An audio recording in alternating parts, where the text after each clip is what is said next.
The shape vanished during the final moments of John Carpenter's Halloween.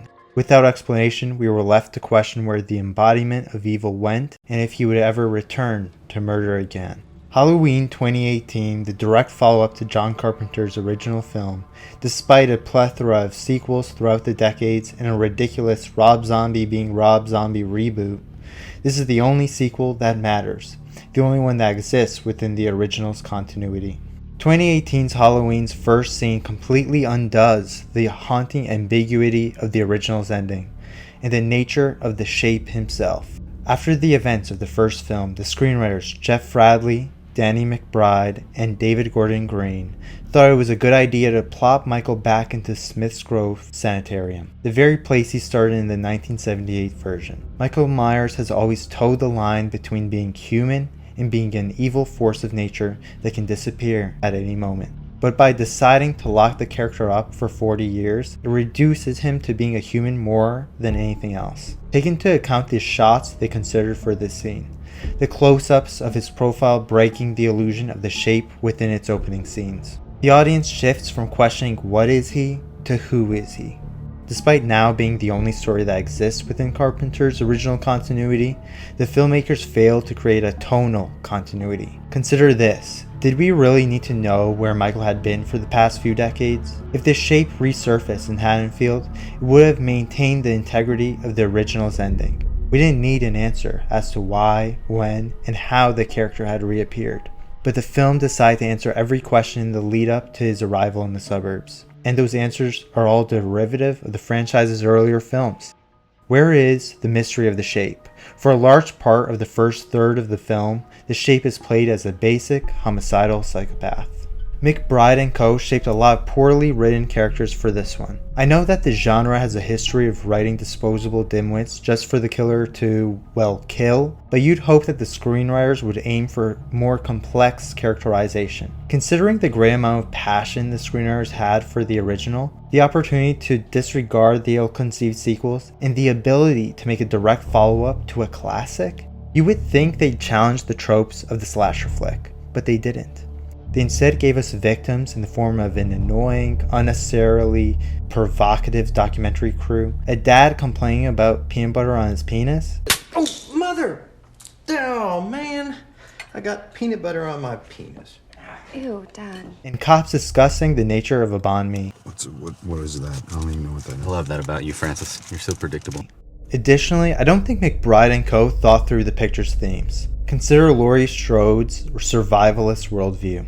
In fact, the supporting characters who do challenge Strode's perspective, offering a level of conflict within the film, end up adopting her outlook by the end of the damn thing. Michael's resurgence justifies Strode's paranoia, broken family relationships, and taking up arms, which is an odd message to convey to the audience. Ultimately, the movie communicates that it's okay that Strode adopted this absurd worldview to cope with her decades-long trauma. Because, well, she ended up killing the bad guy at the end. It's a poor message for viewers, but maybe I'm looking too much into a Halloween movie anyway. The film occasionally has some gorgeous shots. There's one where flames engulf a dollhouse at the end of the film. However, the first two Halloween films had more effective cinematography. This one tries to recreate a long take akin to Halloween 2, but it's not nearly as well choreographed. Despite it lacking in execution, there is a thematic purpose to it. We recognize Michael's motiveless killing as he moves from one house to the next. So it's serviceable, I guess, but there's a billion visual callbacks to the films that they hope to disregard for this direct follow-up. Also, I know this is nitpicky, but the film just isn't visually dark enough. It's overlit and has the whole flat gray look to the movie that lacks the atmosphere you would expect from a horror film. The film really only becomes a visual feast towards the climax.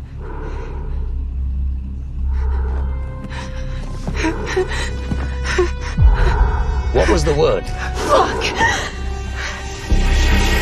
Where we really get a sense of the visual iconography this series is known for. John Carpenter's score for this alone warrants watching the film. There is a track that updates the original score with an added electric guitar, and it's incredibly visceral. There should be a better movie here for the score to accompany than what was afforded. Consider the intensity of the Shape Hunts Allison track.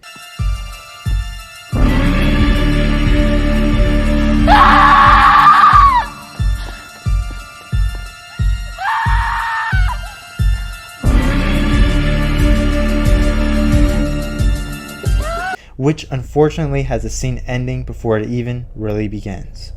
Jamie Lee Curtis is exciting to watch as an aged survivalist Laurie Strode. You aren't just watching the movie to witness the shape do his thing, but you're genuinely invested in the protagonist, which is a rare sentiment when it comes to mainstream horror. But Judy Greer has simply the worst fucking scene in the movie where her character monologues about her upbringing. She stares blankly into the distance and speaks in a monotone voice, reading exposition off of the page. A real fail at dramatic work and a lazy, convenient way to inform the audience about these characters' past. I had nightmares about the basement.